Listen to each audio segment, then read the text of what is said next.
Hello, everybody. Happy Monday. Welcome to Aquarius Rising Africa. And yay, it's Marvelous Monday. And we have beautiful Brice with us, going to be telling us about these awesome little Jesuits and all their dodgy things that they've been getting. I so love this. It's amazing. And everyone in the chat, hi, Caleb, John, Janice, everybody, welcome. Nice to see you all. Brice, how are you, honey bun? I'm so excited. I feel like this is like tea, like drama tea. Like we're actually just gossiping about these little assholes that have been running around. I was telling Shanti before we get started, one of the characters we're going to talk about today. I'm like, he's so ugly. He had to form a secret society just to get a girlfriend. Not the prettiest guy in town. we didn't need that. The normal people don't need to go to this lengths just to be liked. we can just be ourselves. So I'm so good. I am so good. I cannot wait. This has been one of the funnest. I hate to use that. I don't want to call it fun because it's scary what they're doing to us or what they're trying to do. But when you find the dirt and you're like, oh, and the dots start connecting and your critical thinking skills go, okay, I see.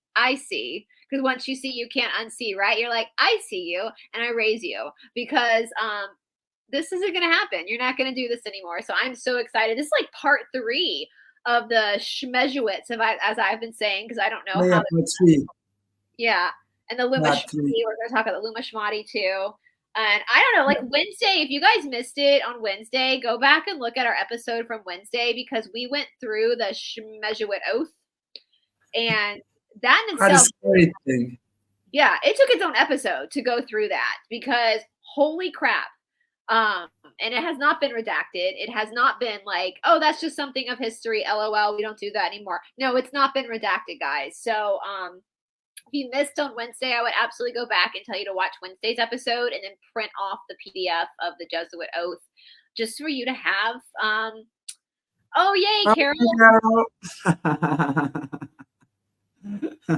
Nice to have you. I love doing lives because we got our gossipers here. It's like we're just having a gossiping. Our usual suspects, that's for sure. We're going to talk murder and Illuminati and Jesuits and yeah, we are for sure. So tell us what's happening. So first episode, part 1, we kind of talked about like the basis of the Jesuits, like what they're for. Last week we talked about their oath, and now I'm going to kind of go through the timeline. What oath Jerry, it's the Jesuit oath. That they're sorry, I just caught that question. It's the Jesuit one. It's from no wieners, Caleb. No, we're not gonna talk. That's Rasputin. That's Rasputin, my friend. And Catherine the Great. We cannot forget about our sister Catherine the Great with her furniture. I think I still have pictures of that furniture up here. No, just if your grandma has a coffee table with wieners on it, you probably qualify for therapy.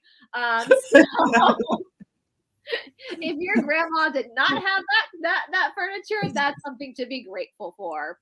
So no, we're not going to be talking about, although I'm sure this group of men got it up to some hanky panky, but that's not, don't worry, Caleb, that's not the subject of this episode.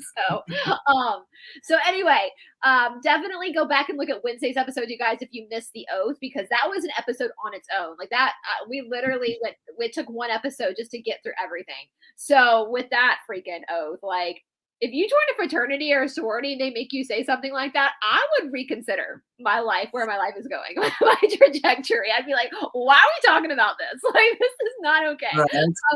So anyway, so again, if you guys don't know, just a brief recap, the Jesuits means the Society of Jesus. All right. That's what it actually means. Now, I saw this quote. And I thought this was a great quote. Force is the last resort of every false religion. And that's what we're seeing big time in our world today, but also during this time of the Protestant Reformation, which again, that's what we covered on the first episode. My idea with the Protestant Reformation, as I've always argued since I was in university, is that the Protestant Reformation was not necessarily really about religion. It was more of an awakening, and it was about sovereignty and people taking their power back. And that's the last thing that this nefarious group of places wants, right? And so for the Protestants in the room, don't worry, Protestants got corrupted too, so don't, we don't need to be arguing about who's wrong or who's right. They're all wrong at this point. But the Jesuits were started in response. It was like a counterculture, a counter to the Protestant Reformation that was sweeping through Europe. I mean, all the Americans that are watching, if you're of European descent, you probably have ancestors that you were told came here to escape. Like in France, the wars of religion. We had, of course, Henry VIII left. Literally, I mean, listen. Okay, Caleb, here's your one wiener joke. Henry VIII left the Catholic Church because he wanted to boink Amboy land legally and get a son. Like, it was about sex. So, like, there you go. Let's be honest. Like, he was thinking with his wiener. So, so we had that going on, and then his daughter Mary, when she became Bloody Mary, where she was trying to swing people back to. But then you have this Protestant Reformation. You've got Martin Luther. You've got John Calvin. You've got all these things happening. This just friction, right? That's happening, and we're gonna get next week. We're gonna get more into Francis Borgia and his role. But I again, because to understand Saint Francis Borgia, which in my opinion, Saint Francis Borgia was the most nefarious of all the Borgia people of the past, and we have to kind of understand the Jesuits, and because he became the third superior general, which was the Black Pope. We talked about Ignatius of Loyola last week as well, that little narcissist, that little psychopath who wrote Spiritual Exercises, which is where the oath comes from. So little Iggy. So that's kind of where, so we have the date of, technically the Jesuits were openly, the date is the 27th of September, 1540. That's the official date. Again, you guys know I'm very skeptical of actual dates, but nonetheless, that's what we have. Now, this again was in response to this growing Protestant Reformation where the church had literally lost control of the people. And this gets into the New World Order. So before we get into the timeline, Shanti, can we pull up the flag, the Pope's flag? Coming right up, honey. Now, we've learned a lot about these keys, right? So this, Shanti and I are both O negative, so obviously we descend from some of these people. So, but these people, these nasties, they like their keys. They like doing things with keys. And so we see two keys. This is the Pope's flag. We see two keys with the Pope. And again, I grew up a Presbyterian. And so I did not have, a lot of this is very new to me looking at this stuff in general, because I did not grow up Catholic. So these two keys stand for the two powers of the Pope. All right. So the first key is universal spiritual power over every human. There is no salvation outside of the Pope. Okay, I want you guys to remember that, because that's going to play into our story next week with Francis Borgia. So there's no salvation outside of the Pope. The Pope is the intermediary between man and God, according to the Catholic faith. To me, I say, what God? Because the God that I believe in created all of us and loves us equally, and there is no intermediary, right? It's just you and God. But the Pope, the Catholic Church believes the Pope has unconditional authority over your salvation. The second key is for temporal power. Now, this is really important for the New World Order. This means that the Pope has the right to rule every government of every nation. So what do I often say about the Pope? The Pope is the kingiest of kings. Legit. The Pope is like the monarch of the world. Yeah, we saw this with Rodrigo Borgia, why a lot of these popes had children, because they were pawns, because the Pope he sits at the top of the pyramid. All right, so when the Protestant Reformation happened, what this flag stands for, what the New World Order stands for, one world order, one government, one monarchy, was totally in peril.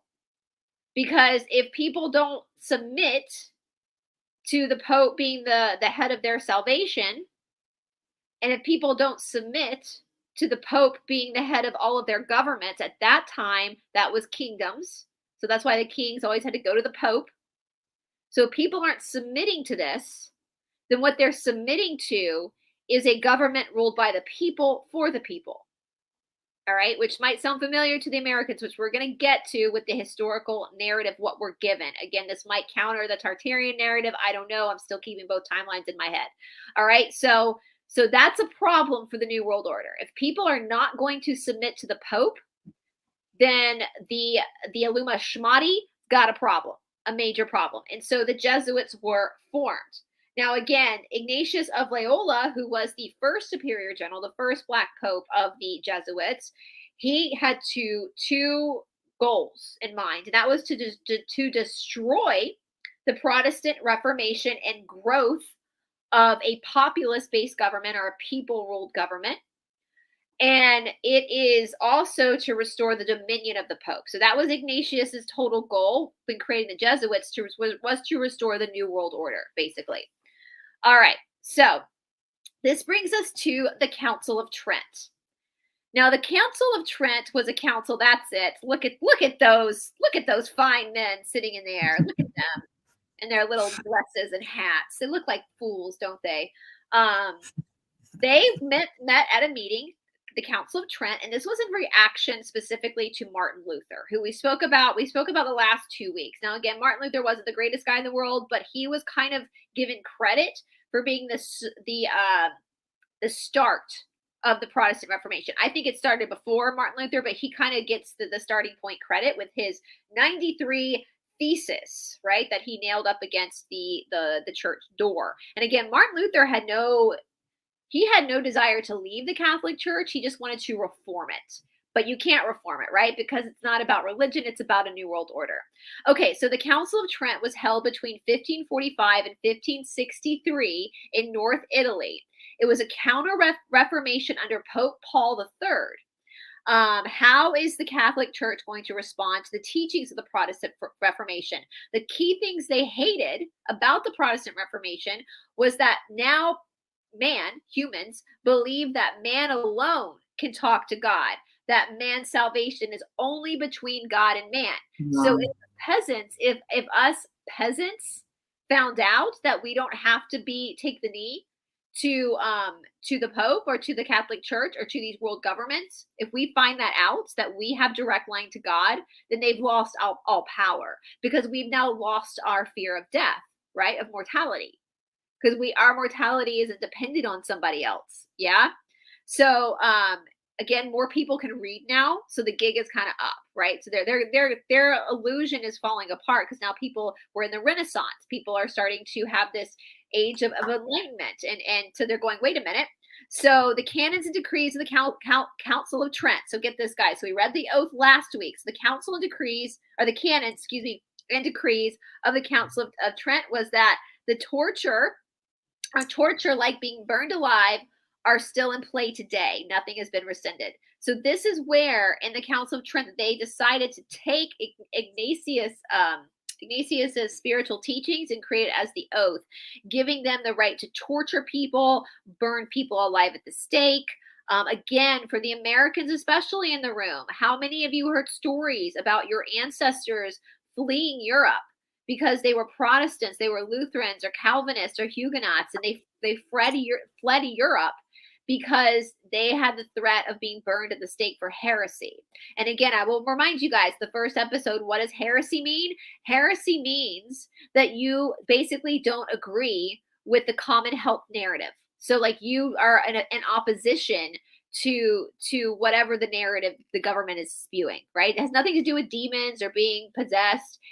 If you did not get the zapperty-doo-dah that old Mr. Gates was trying to get us to get, kind of him, right? Really kind of old Mr. Gates to try to get us to all get the zapperty-doo-dah, then you are a heretic. If you know that the media lies to you, then you are a heretic, right? So we got to take the power of that word heretic, or change the power. That's actually a pretty cool thing to be labeled as a heretic. It means that you can think for yourself. And so they made it a law that they could burn people alive, they could torture them, chop their heads off, for being heretics, for not buying the official narrative. Yeah. So basically, if you thought you had a direct a hotline to God, so to speak, through prayer or anything else, you were a heretic. Absolutely. And you were therefore considered a witch. Yeah, absolutely. yeah. So that, I mean, Shanti, think about that today. Like you and I get criticized a lot for our perspective on God. And honestly, like from my perspective, our perspective on God is that you do this yourself. Like this is all about you. You do the work. You God meets you where you are. You know, like this is not about having to follow. I mean, the Protestant churches at this point, you know, we talk about the Pope granting people salvation, right? And the Protestant churches do that today as well, right? So the Protestant churches, even though they don't believe in a Pope, how many emails have you gotten, Shanti? I know I've got a whole notebook full of emails of Protestants, evangelicals, fundamentalists emailing me telling me I'm going to hell. Yeah, no, I get that a lot. That's New World Order shit. That's not what the Protestant Reformation stood for. They were like, no, my soul salvation has nothing to do with anybody but me and God. So for the Protestants in the room that think that they have a right to tell somebody else where their soul is going, you're acting in accordance with the Jesuits and the New World Order. All right? Yeah. So now think about this too. Like we have all these famous Protestant preachers like Joel Osteen, Billy Graham, who have been seen kind of in cahoots with the Black Pope. This is a Pope that has said that they're gonna burn you alive and chop your head off if you're not in alignment, but yet they're having dinner with Joel Osteen.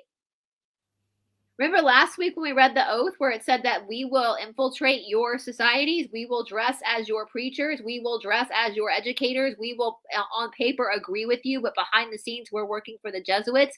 So most of the Protestant pastors out there, preachers, they're agents for the Jesuits. If your pastor or preacher wears a black robe, that's Jesuit. My preachers, my pastors growing up at the First Presbyterian Church wore black robes. Yeah. I think they all do, actually, if I remember correctly. I can't remember. I can't remember what mine wore.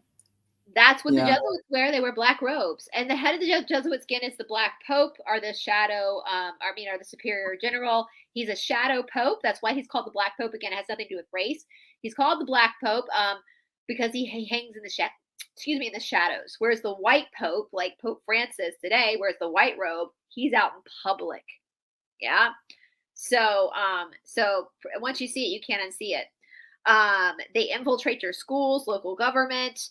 The Black Pope also controls the Freemasons.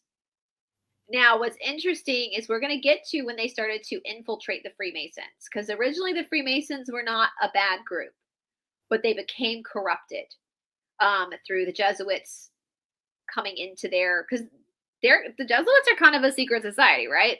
Like they're kind of secret, but not, but like they kind of are, because we don't really, besides the oath that's been released, like we don't really know what they talk about in their meetings. Yeah. But so they try to infiltrate other secret societies, which we're going to get to in the timeline. All right. So let's get to the timeline. We know that they were formed again in 1540. The Council of Trent was from 1545 to 1563. They went all through. They've been kicked out of like 83 different countries at this point. So let's talk about they're gaining momentum. They're going all over Europe in a Brett Nash. We've done a whole deep dive on the Borgia family, Brett Nash. In fact, this is because of the Borgia family. So if you missed those episodes, I've covered Alexander VI, Cesare, Juan, Lucrezia, Joffrey, and now we're building up to Francis, the grandson of Juan, who was the third superior general. So we've absolutely done a total deep dive into the Borgias. So check those videos out if you want to learn more about that. So in so we're going to go ahead and skip to 1776. Okay. So in 1776, something kind of strange happened. And I would actually love to hear like Jesse or Caleb's perspective on this, because something kind of stinks in Denmark to me. Like I'm a little bit weary of this particular person. And this is Pope Clement XIV. Now, Pope Clement XIV dissolved the Jesuits in 1773. I'm a little suspicious of this. So for all accounts, Pope Clement XIV got rid of the Jesuits, but he's the Pope. So why did he get rid of the Jesuits but stay the Pope? You would think if you were anti-Jesuits, you would not be the Pope. You would then dissolve your own position as well, right? But would he not have wanted to keep the position anyway and create an entirely new following, or what do you call it, congregation? So part of me thinks that maybe he did this openly to get them to be more in the shadows. That's kind of my suspicion, because in 1776, 6 years later, Adam Weishaupt, that's the other picture I sent you, Shanti, who was a professor at a university run by the Jesuits in Germany, he created the Bavarian Illuminati. Look at that. Look at that stud. Look at his chubby cheeks. How much you guys want to bet he had nose hair coming out? Probably needed a waxing. Right? So Adam Weishaupt, he created the Bavarian Illuminati. Now there is some speculation. Now we know he worked for a university run by the Jesuits in Germany, but there's also speculation that he himself was a Jesuit. So when he created the Bavarian Illuminati and Pope Clement XIV dissolved the Jesuits started working through front groups like the Illuminati. I find it now, even though they get into the Freemasons later on, I find it, some people will say, oh, they just, Adam Weishaupt just created this like group of intellectuals, like a society at a university, and the Jesuits just kind of made their way in. But I find it very strange that the Illuminati was created on paper around the same time that the Jesuits were technically dissolved. So that's why I'm very suspicious of Pope 14. I think that this was strategic. I think this was I think every player in this knew what they were doing. And they made it appear that the Jesuits were done, but literally they were going even more underground into these Illuminati groups. Because then we've got the Rothschilds that join up as the bank of the Jesuits. Yeah, they become the bank of the Jesuits. Because Weishaupt, partnered with the Rothschilds or the Red Shills. And when they started going from then, they started infiltrating into Freemasonic lodges. Now, again, the Freemasons have been around for a very, very long time. And I want to remind everybody, I think I can speak for you, Shanti. I know for me, more specifically, I don't take a black and white approach to any of this. I think this is all shades of gray. Because when we look at the word occult, what we're looking at is basically a word that means hidden knowledge. That's all that occult means. Yeah. So, and again, we know that the darkness can't create anything. The darkness can only steal from the light and invert it, right? So darkness can't create anything. So if we were to destroy everything that the darkness has touched, we would have nothing left. We would be the schmucks, right? We would have nothing left. We would be eating. Transform it. We got to heal it, right? So when we look at like the Freemasons, and I'm trying to be a little bit fairer with the Freemasons in my mind. I know I have a lot of family that was like grandparents who were great grandparents who were Freemasons, and I know that probably 99.9% of the people who join the Freemasons don't make it high enough to even know that there's shady stuff going on. They literally think they're doing good things for the community, right? And we have to be fair to those people because at the end of the day, it's about your intention anyway, And so looking at the history of the Freemasons with the Jesuits, I can kind of see, like, because for most of the inception of the Freemasons, it seems like, yeah, the Rosicrucians, Caleb, 100%, they come into this as well. They were big with the Georgia Guidestones too, which got taken down. That's like 90 miles from where I live. 7 days after I was there, the Georgia Guidestones came down. Don't y'all know I was thinking the FBI was going to be showing up at my door because I've been there 7 days before. But no, that's a story for a different day. But you know, so these Freemasons, the Freemasons have been around for a long time. And then the Jesuits infiltrate them around this time.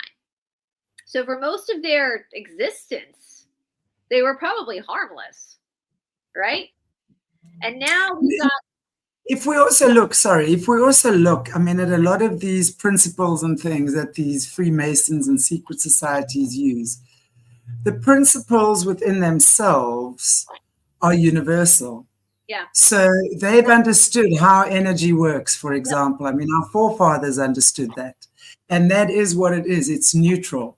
So energy can be manipulated one way or the other. So you're either going to align with God, or you're going to go to the other side of misalignment. And that's exactly what we're talking about, where you start manipulating the energies, where everything becomes physical and external as opposed to internal. Riches becomes physical wealth that you can never get enough of, as opposed to spiritual wealth and richness within, where you automatically align with truth. Truth is going to align with truth. So truth then meets truth, and then that appears for it. So what they've done is they've used the universal principles and they have completely distorted that, and they've inverted those. So it doesn't mean that things in themselves are evil. Right. Things in themselves are what they are. Yeah. And what these guys with obviously the secret societies have done, and that have turned it into Luciferianism, they have completely manipulated, distorted, abused, you name it, the energy. But we know that everything that is not based on truth is not going to withstand the storm.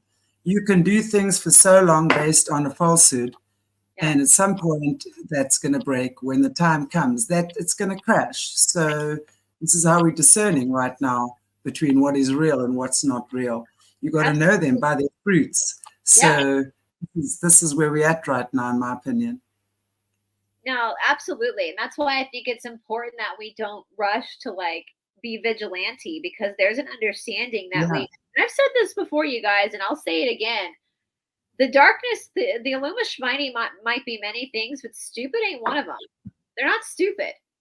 And so, there's nothing scarier than a smart psychopath. But, the Cassiopeians talk about this. So for me, I'll say my mother's father's father, so one of my maternal great grandparents, I actually share his birthday, Dr. Joseph Brice. My name is my mother's maiden name. He was a 33rd degree Master Mason.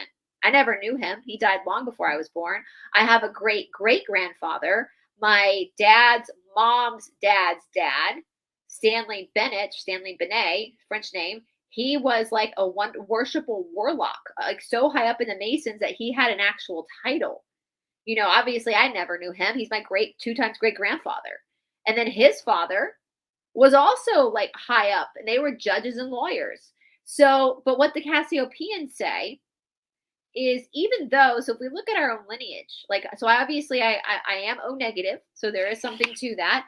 And I have a lot of, obviously, Freemasonry. I do descend from the English royal family. But with these people in my past, and you guys watching, a lot of you guys have the same thing in your past. When our soul incarnates here, we pick certain bloodlines because there's information. Our DNA has collected information from them, and it's up to us what we do with that information. And so none of this stuff needs to be just destroyed. It needs to be looked at. So true. And I love what you said there, because it's information. And if we can actually extract ourselves from whether that information is good or bad, because often when I get insights on things, if I'm asking for insight on something, I'll get a picture of something, for example, and it's completely neutral. So I'll know exactly what I'm getting, but it's up to me to figure out what that means. And that is up to my discernment. And you're only going to have that discernment when you've been practicing it. Yeah. Right? Sometimes you're going to be right, sometimes you're going to be wrong. And and that, so it's exactly, Anyway, carry on. Sorry. Well, and I actually had a conversation with the descendants of Jesse James that Shanti just filmed with as well for our panel. We talked about this. Sometimes when you have so much distance between, like, I can look at Stanley, my great great grandfather, who, I mean, I laugh about that, to have a great great grandfather who was a leading attorney in the state of Georgia and also labeled a warlock. You know, that's some stuff. That's some information in my DNA that I've got there. That's some knowledge. I laugh about it because that's you know, it's kind of funny, but I never knew he was my great great grandfather. He died long before I was even thought of. But because there is a separation there, because he wasn't my grandfather, because he wasn't my uncle, wasn't my father, someone I knew personally, I can have more of a discernment with looking at Stanley and looking at his life and saying, what do I need to know from this? What do I have in my DNA that's going to help me understand my role in this timeline? Because, you know, the Cassiopeans say we picked that for a reason. And y'all best believe, I know Stanley was probably up to some shenanigans, but every time we drive through South Georgia, we do stop by his grave, and I'll leave something like flowers or something, just to, you know, it's what they say, if you don't honor your ancestors, you'll carry them on your back. And even though I can't be responsible. None of you guys can. You can't be responsible for what other people do and what the actions they took, but you can learn from it. And you can be grateful to have the experience in your DNA to now be alive in this timeline. And if that makes sense, like almost osmosis, that information. Yeah, it's your DNA's information. And just because your ancestors or your forefathers were sick, and you see, this for me is very interesting. And as a healer, I've seen this a lot over the years. It's like people will carry, let's say genetically, that woman will have breast cancer in the family by the age of 40, and 3 of their aunties and grandmothers, etc., had it. So you might carry that disposition, but most people actually believe that they're going to get it. Yeah. So they get it. They get it. Yeah. It's ingrained in them. That's what I'm saying. So you are, at any point in time, can we break that karmic, or if you want to call it ancestral DNA, you can break it in a heartbeat. And that's what it is. It is information. You might be prone through bloodlines to getting a certain illness, but it doesn't mean that it has to be in black and white. You can completely shift that around if that's your choice to do so. Absolutely. And that's exactly where the soul expansion comes in, because once you do that, you have an expansion of consciousness. And then you become more confident that your body can heal itself. So this is what happens. You start turning those negative patterning or the negative programming, conditioning around, and you start seeing it work against itself. It's actually quite miraculous when you start seeing that. That's the alchemy, right? And that's, you know, I can be grateful for my ancestors for giving me the DNA that they gave me, and for having, but then I can also choose to transmute that and use it. I'm kind of confused about, someone said, was your mother spared, as were you, Brice? I don't know what you mean by that. She's talking about the secret societies where you a product of abuse from your... No, I wasn't. I mean, but listen, I have missing memories. I was molested as a child. My uterus fell out when I was 15. Like, I've been through hell and back. Don't you worry about that. But no, my parents were not in any societies.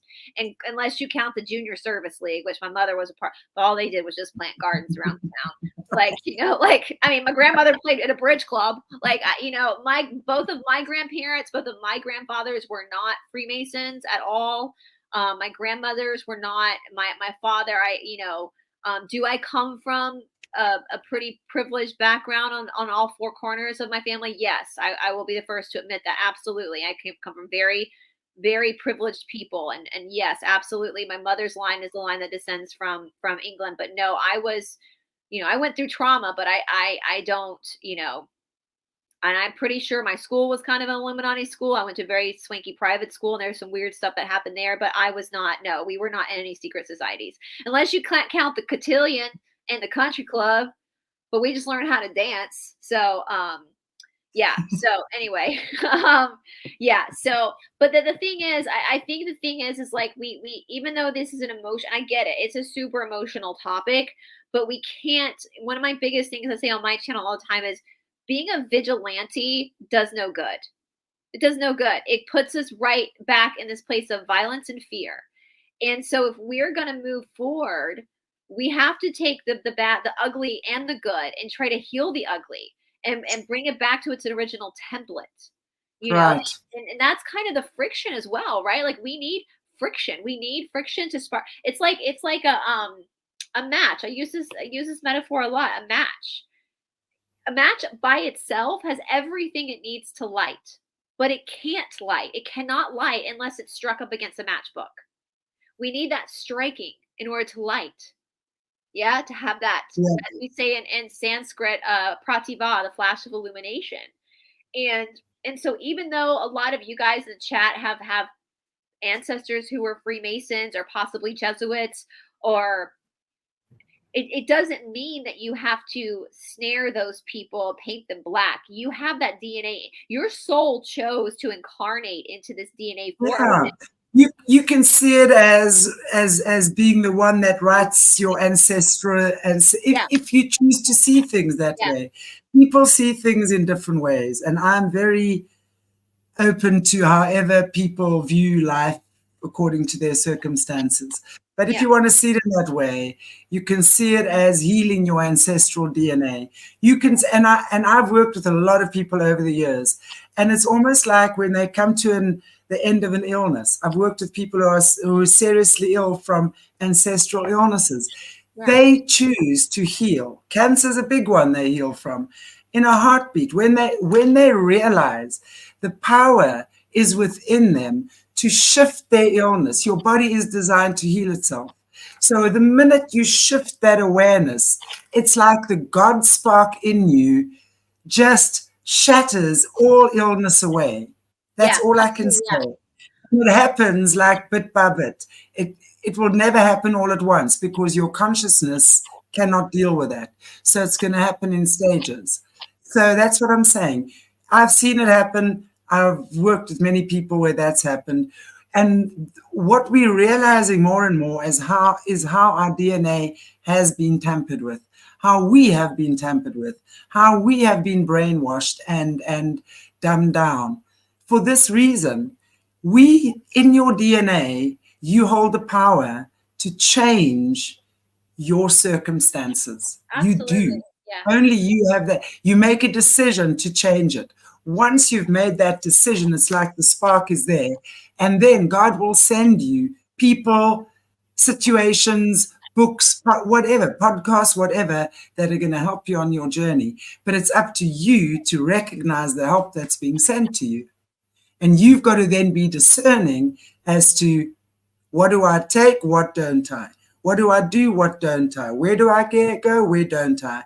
And that's when your spiritual connection to your creator is absolutely the most important and paramount thing, because that's going to be what the New World Order does not want, right? They don't want you. Right. They want you to give your power to the Pope.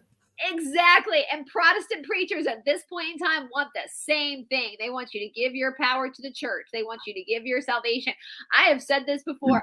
I mean, I am so lucky. I think I have the best, the cutest nieces and nephews they're just adorable. And I have older nieces and nephews, and I have two little ones.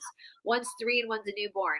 My 3-year-old niece, May, she doesn't even know. I mean, she just learned how to go to the bathroom by herself. She doesn't know anything about Jesus and the church. She's too young, but she knows God. She knows God. And we're going to send her away to school and have that disconnected, because that's the power of the New World Order, right? That's why they infiltrate our schools, because they want us to think that we are a slave to our bodies, that we're a slave to sickness, we're a slave to our family trauma, we're a slave to, because that lowers us. It brings us into a lower vibration, right? And so if we need somebody else to guarantee our salvation, then we never have the power to create that salvation ourselves. And the word savior, the original definition of the word savior, means one who saves himself. Don't you think if you're the child of the Most High, don't you think you, as a prince and princess of the Most High, that you have the absolute ability to save yourself? God, they say we have junk DNA. God don't make junk. What I think is a lot of these like Illuminati groups, they actually know how to use the DNA that's considered junk that we don't know, right? And so I bet you there's so many people in this chat right now that can probably do things like shapeshift, and they just don't know how because you didn't grow up learning these things, right? Oh, you're muted. You're muted. Sorry. Our original DNA has been disconnected, though, because we have the 12 original strands, and then we have 10 dormant strands, of which scientists have termed exactly junk DNA, because they had no idea what it is, or maybe they were just programmed to tell us that. But the bottom line is that when we start remembering who we are through spiritual truth, not through bullshit, when you feel truth from God, your DNA starts reconnecting. It's like plugging back into an electric socket in the wall. You start waking up and waking up, a little bit more. Suddenly you remember, suddenly you see, suddenly you know. Yeah. It starts off like that. And that's how it's like your engine has been shut down for many centuries, and you're now you're learning how to restart your engine that's been seized up for a very long time. It's going to take a little bit of practice getting it to move and flow and get yourself back into God's dance again. We've been disconnected. We've been told that we're useless. We've been told we're stupid. We've been used. We've been experimented on. We've been bashed. We've been abused. Lots of us. Yeah. That's what it is to be human right now. But God's promise to us is that we have never, ever been abandoned. No. There's that little God spark in you that in your darkest times, you need to tune into that and find the light within you and re-spark that again, because that's going to dissolve all the crap that you've been taught. And then you're going to remember how to connect. You're going to remember your name. In other words, your spirit name. You're going to remember what your purpose is. You're going to remember how to heal your body. It's the most beautiful thing. You're going to remember how to do amazing things. Yeah, and I will say, she said our DNA has been corrupted and dysregulated by trauma. I know we are. That's the thing too. Like I see that a lot in this like community of truthers where people just want to be in their victimhood. Oh, the air is bad, the water is bad, the food is corrupted. I'm just gonna be sick and wait for this med bed. No, I mean I live in a city. I live in the middle of Atlanta, Georgia, and I get my ass up every morning and do my practice, and I eat as best as I can for what, and I feel very healthy for 41. I feel very young and youthful, but I work at it. And so we have to take that power back. And that's the last thing that the New World Order wants us. They don't want us to take our power back, because if you allow, my mama used to tell us growing up, y'all, down here in the South, that if you allow somebody to take care of you, then you allow somebody to control you. Right? So whether that's taking government assistance or whether that's so if we allow the government, the New World Order, then all of a sudden we're having to get these because we've given our power over to them. We have to save ourselves. If you're someone that's just waiting for Nasara to hit your bank account, you're not doing anything to better yourself, you've given your power away again to the New World Order.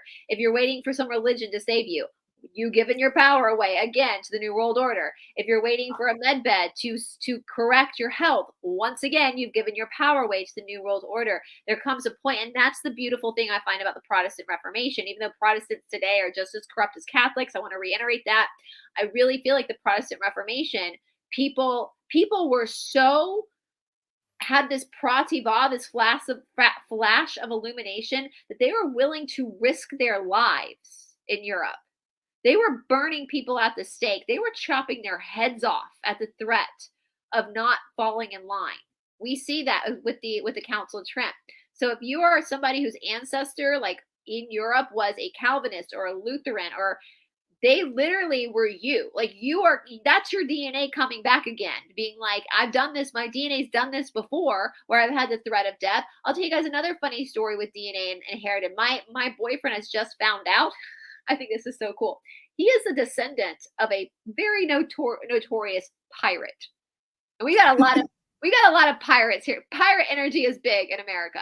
He was a pirate. His name was Captain Peter Knight. He was a pirate and a very famous pirate. And my boyfriend is a direct descendant of Peter Knight. Well, my boyfriend's terrible at directions, so that would have not served him well on the sea. But my boyfriend has always had a fascination with maps. He's really good at reading maps. Where do you think he got that from? All these years later. That's where you're just taking this information from your DNA. Your DNA is utilizing it. So with something as simple as your ancestor being a freaking pirate, he was such a bad pirate, he couldn't go back to England because he would have been thrown and probably got his head chopped off. So he had to stay in America. So before America won the American Revolution, but that pirate was like the great grandson of Sir Thomas More. My boyfriend's also a direct descendant of Sir Thomas More, who was tortured to death for not leaving the Catholic. So you take this information. So if you have an ancestor who was a worshipful warlock of the Freemasons like me, or a Jesuit or whatever, yeah, they might have done bad actions. You can't be responsible for that. But what you have inherited is knowledge in that DNA. And that's something we can't turn away from or shame, right? So anyway, during the time of now, there is a documentary called Vatican Secret Societies, Jesuits, and the New World Order. This is actually a really good documentary if you guys want even more detail. Now, the one pushback I have with this documentary is that they somehow seem to think that the Protestants are still the good guys. And I have a huge problem with that because no, they're not. On one hand, they're saying, yeah, these Protestant leaders have taken a knee. And the other hand, it's like they can't see their own, sometimes we have a hard time if you're a Protestant seeing your own fault or a Catholic seeing your own fault.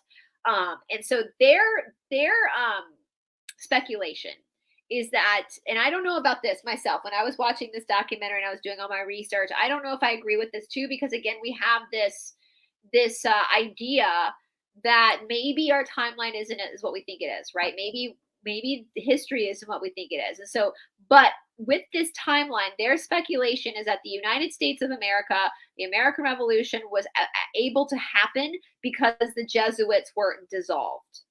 Okay. Now, I also want to point out that they believe this particular, and I highly suggest watching this documentary if you're interested in this, that the Jesuits actually orchestrated the French Revolution because all over Europe, the monarchs that did not take a knee to the Jesuits were executed. So we see Marie Antoinette, Louis XVI. Now, again, just because if they're right, if this is true that the Bourbons and the Habsburgs did not take a knee to the Jesuits, again, does not mean two things can be true, right? They could have not taken the knee to the Jesuits, but also been really shitty people. Yeah, two things can be true, right? Just because one's bad doesn't mean the other's good, and vice versa. Sure. Yeah. So I thought that was interesting because that gives a different perspective. I wrote in my notes on the Paysor lineage, which we've talked about, which we can continue talking about on a separate show with the son of Louis XVI and Marie Antoinette actually being secretly brought to the United States. Now, in 1814, Pope Pius VII restored the Jesuits. So in less than 100 years, less than 50 years, we've got the creation of the Illuminati, the dissolution of the Jesuits, creation of the Illuminati, then the restoration of the Jesuits. See, this is why, to me, I would love for Kayla to get a broader. It just seems like it's a little bit dodgy, Let's December 1, and even the guy, but for me, even the guy staying on at the church, right? Whatever his name was. Pope Clement 14th. Yeah, it seems like he would have, to me, been drawing in a different crowd as well. So they've been working with two swords here. You were saying Jermaine, yeah. So I also, one thing they tell us is that Pope Clement the 14th was poisoned. That's how he died. Now, was it the Jesuits that poisoned him? I don't know. Maybe because, there's no honor amongst thieves. They'll throw each other under the bus in a heartbeat. That's why I would never want to be. Can you guys imagine just like how paranoid you would be if you were in the Illuminati? Because they are not loyal to each other. They will like make pacts and like I would be I'm a stress case anyway without being in any secret. I don't need a secret society to make me a stress case, but I would be so freaking paranoid if I can't imagine that life. But nonetheless, they did take the Owl of Minerva as their symbol, which I kind of want to talk about separately next week because I'll send you the video footage. We have a big owl here in Atlanta. But nonetheless, so I don't know. Again, I would love to hear our whistleblower friends break down because just standing back and looking at the big picture, it just seems a little shady. That Clement was like, we're going to dissolve the Jesuits, but I'm going to stay a pope. And then he gets poisoned, but then they restore the Jesuits less than 50 years later. But in the meantime, they've got this Illuminati, and in the meantime, they've also infiltrated Freemasons. In the meantime, we've got this new country called America where it's self-governed. And America, from what I understand, from 1776 to 1870 was actually self-governed, which we can talk about the Civil War because there's many people who believe the Civil War in America wasn't even about slavery, but it was about the Jesuits. Because I have a quote from Abraham Lincoln here, you guys. This is what's wild.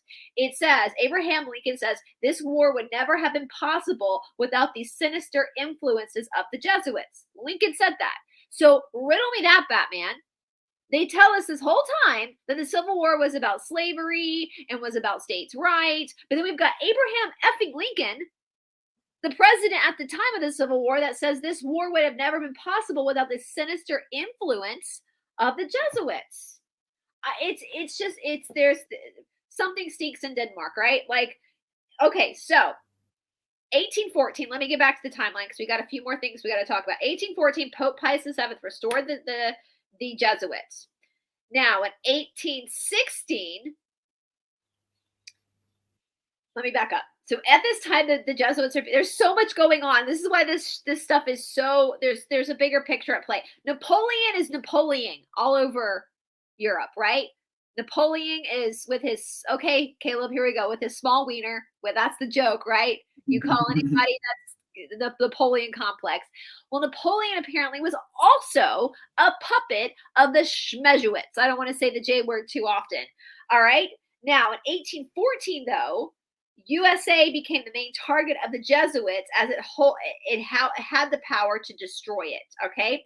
Now, Napoleon also, he basically, a lot of people believe that he threw the Battle of Waterloo, where he was defeated for the sake of the Jesuits. Now, importantly, Napoleon, they believe, was also poisoned.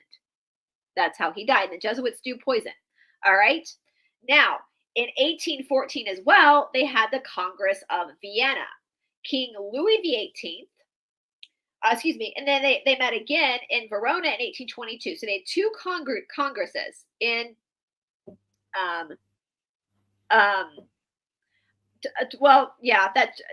Tracy, however that person was. This is about religion, is why we're talking about religion. I think Tracy was a Jesuit or New World Order herself, right? So we're talking about the Jesuits, darling. So we're going to be talking about religion. I don't know how you cannot talk about religion and speak about Jesuits, but nonetheless. I agree.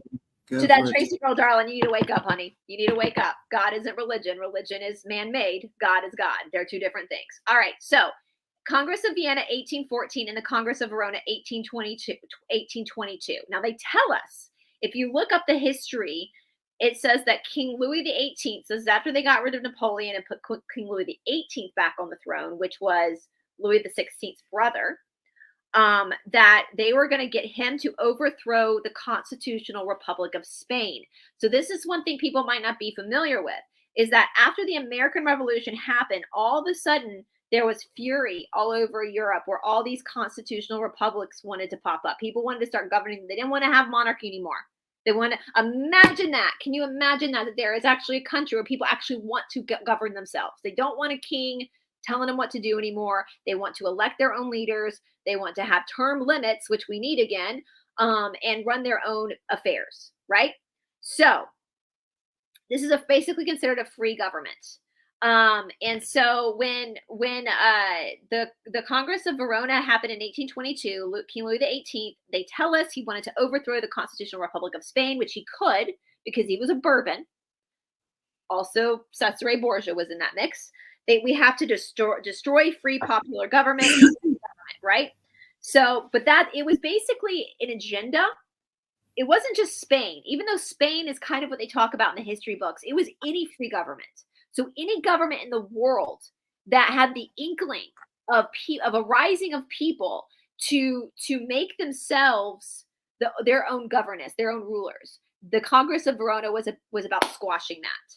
Well, on April 25th, 1916, a man named Senator Robert L. Owen entered into Congressional Congress the secret Treaty of Verona, which was basically saying, we are going to destroy the United States and any other country that dares to govern themselves. So that is you can look that up as an American. It's in our constitutional library, along with the Jesuit oath. This is what's so infuriating. We get people like that Tracy person that just commented wanting us to praise religion when literally the evidence is right there. I didn't make up the Jesuit oath. I didn't make up the Treaty of Verona. This is just what it is. This is what it is. It's pretty obvious to me.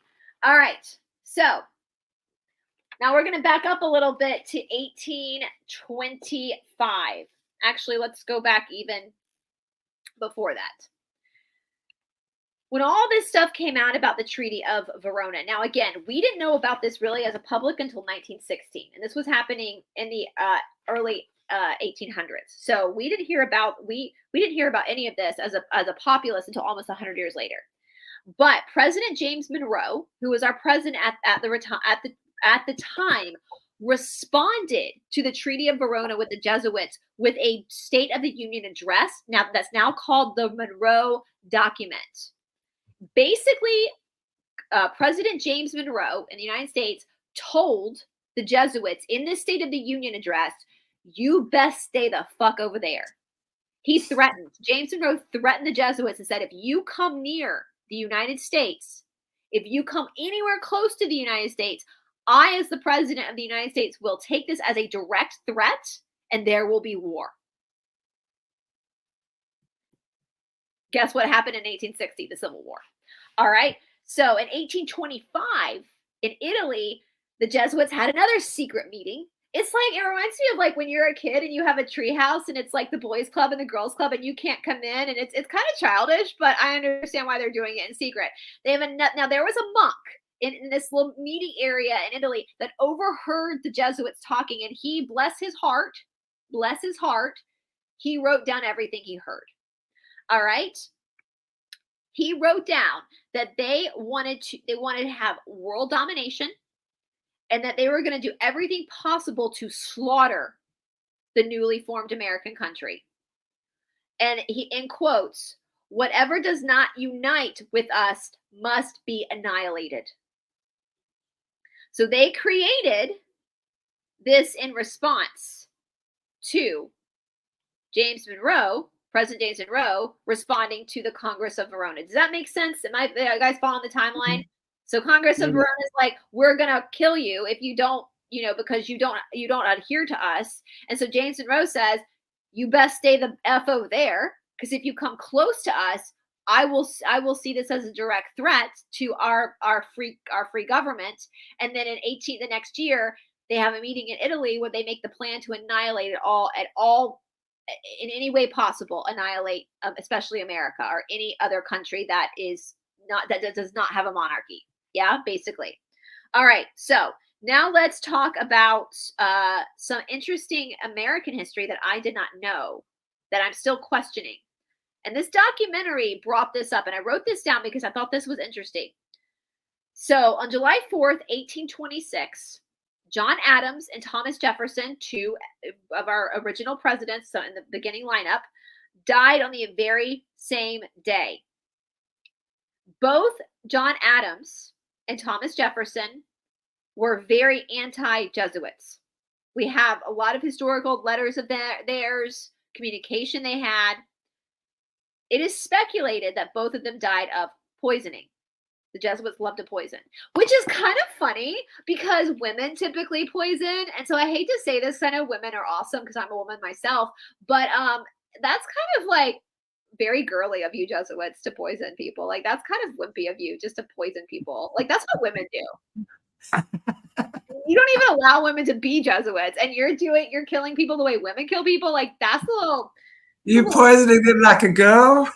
You're acting like girls. Like, that's a little silly. Like, the big bad Jesuits who have their oath where they're gonna burn people. You talk a big talk, but at the end of the day, you're just gonna poison people. But anyway, it is speculated that Thomas Jefferson and John Adams were poisoned. You hit like a girl.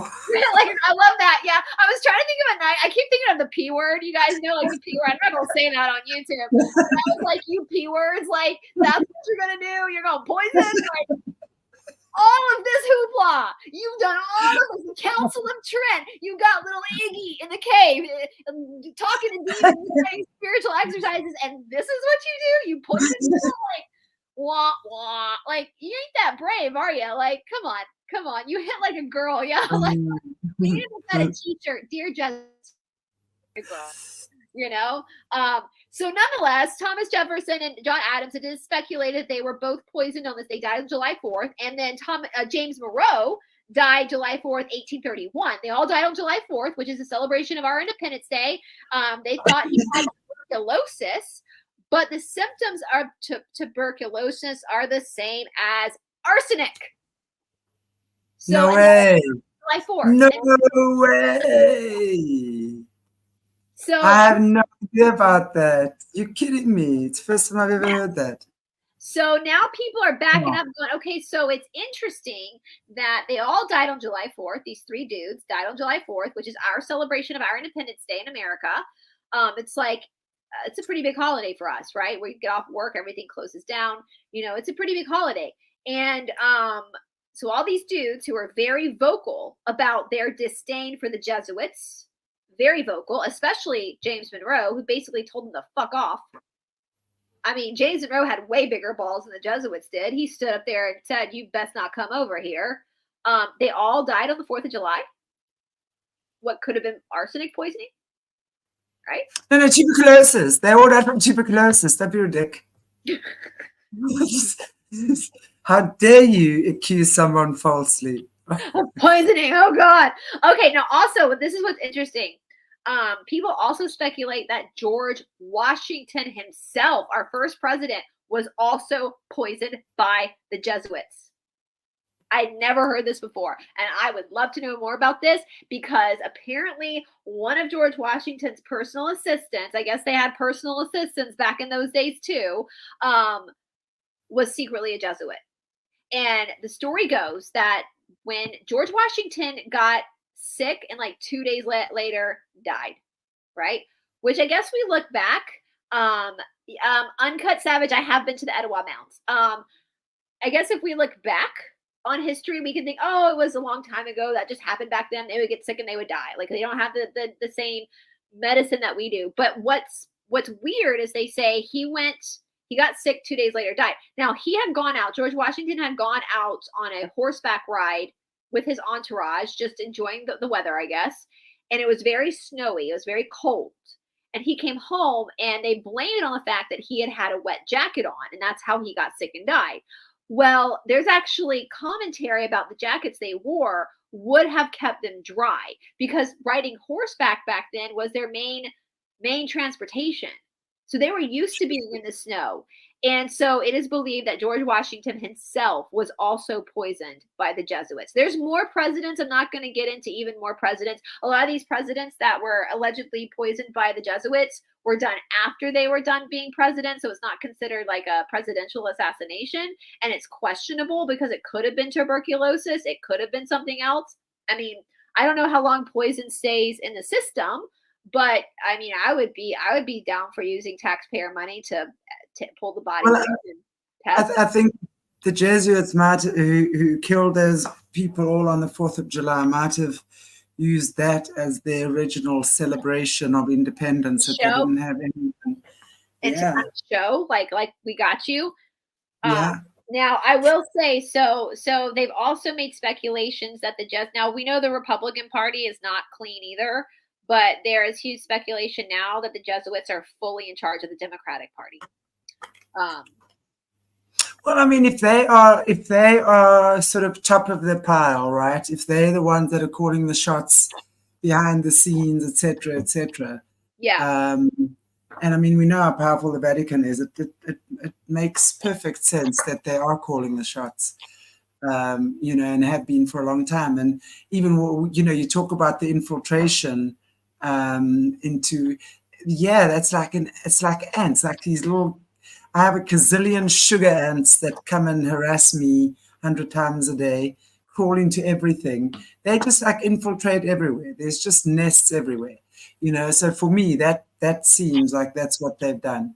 And of course, from that, they would have then had, because we talk about the secret brotherhood. For me, Yeah. it's been obvious for a long time that the brotherhood is there's one main body from which all of the other secret societies come off. It's like tentacles or their little off-roads, right? Yeah. They all might be wearing different clothes or saying different chanting things, but they still belong to the same secret society, and it's all based on Luciferianism.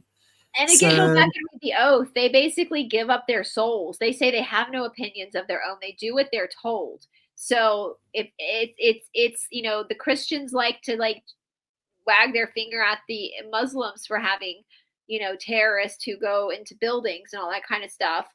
But we've also got in Christendom, we've got the same thing with the Jesuits. And neither one are good. Neither one should be doing that. But we have to clean up our own backyard first before we can start judging other people. I want to say, so Uncut Savage, you went there in second grade. So Uncut Savage, you said seeing a chief laying in the rusty place. I actually, Uncut Savage, this is a story for a different day. I think it's a giant that's buried there. I don't think the Indian burial mounds are what we think they are. I think they're giants. Yeah. And I don't think they're dead. Not to scare you or anything, but I don't think they're dead.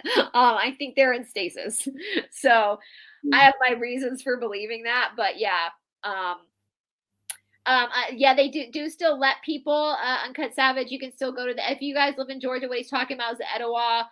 It's like an hour outside of Atlanta. It's an old Native American, apparently a burial ground. You can still go and like walk on it and see it. But I don't think that it's, I don't think it's a bunch of, because they say it's like a bunch of bodies buried there. And I don't think I think it's a giant that's buried there. And I don't want to be there when it wakes up. So. Yeah, neither do I. So. Chick have comics based on their stories. What the heck is that one saying? Chick.com, or is that Chick come have comics? RB, I have no idea what your comment is. Can you clarify? Okay, wow. Well, what an interesting show again. So super duper to have you back again, Brice. Keep all this in mind for Francis Borgia, because that's why we did a bit of a deep dive, because we needed to understand the whole point of the Jesuits. Again, guys, I would, before we talk about Francis Borgia, go back and reread that oath, the Jesuit oath. Go back and rewatch our Wednesday episode so that you got more of an idea of what Francis Borgia was like, because the Catholic Church has a total propaganda piece on him. He was just this great guy. He was just this amazing guy. No, the hell he was. So from what I'm understanding, RB is saying they've made comics. I'm just going to put this up here, RB, and because I thought that's what you could have said. Have comics based on their stories, and then here's one. They killed Abraham Lincoln in one of the stories. Yeah, I wouldn't be surprised if his assassin was a. Yeah, so it would make sense. Balls, not to use poison. I mean, I hate to make light of a murder, but it would make sense that they would do that in comics, because they're always telling us. You know, they can't help not telling us what they're doing.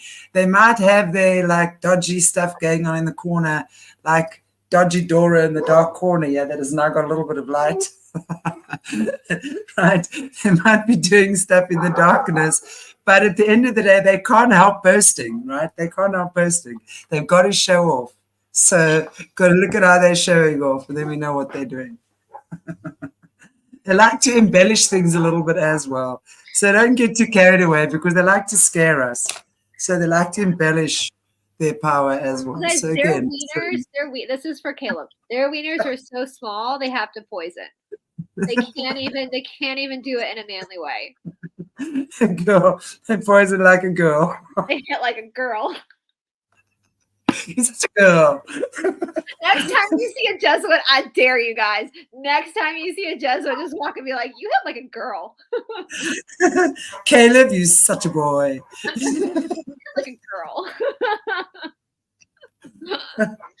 Lovely. Okay, everybody. Thank you so much for joining us again today. It's always fun to have you guys in the chats and engaging with us. I definitely need some moderators on this channel because I kind of found myself a lot having to watch the chat. So I think I need to get a couple of moderators. Okay, y'all. Brice, you're a moderator, but you don't whack any trolls. I can't whack trolls when I'm the one talking.